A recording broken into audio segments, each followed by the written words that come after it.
Hello everyone.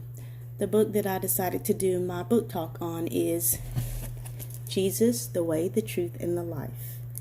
So this is a book about the life of Jesus. It's a chapter book, and the book is meant to help us learn how to show love for our neighbor and to view people as Jesus did. I like this book because it helps me to picture the love that Jesus showed for us and that he wants us to show for other people. So the chapter that I decided to share is entitled Rejoicing Over the Sinner Who Repents.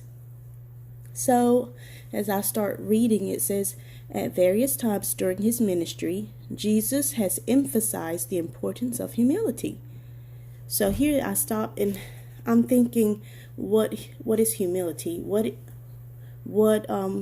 was his ministry, and how was humility emphasized in Jesus' ministry?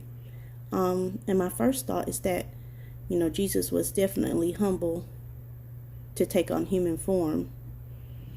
Just to go from having a spirit body to a fleshly body is a humbling experience. And secondly, I thought, well, what about his ministry? So through his ministry, he gave completely of himself. So maybe I'm thinking humbly means putting oneself aside. And now I'm thinking that maybe humility has more than one meaning. So it goes on to say he is eager to find men and women who desire to serve God humbly. Up until now, some of them may still be notorious sinners. So here I'm wondering, how would a person serve God humbly? I'm thinking it means to do what he asks us to do without reserve, putting our personal feelings aside, or at least helping to mold our personal feelings to match God's will. It goes on to say the Pharisees and scribes noticed that such individuals, people whom they consider unworthy, are drawn to Jesus and his message. Here, I stop. I kind of feel offended because they use the word unworthy, and I think, who are they to judge people as unworthy? I mean, why would a person be considered unworthy? And I'm thinking, isn't it the Pharisees' job to help unworthy people become worthy?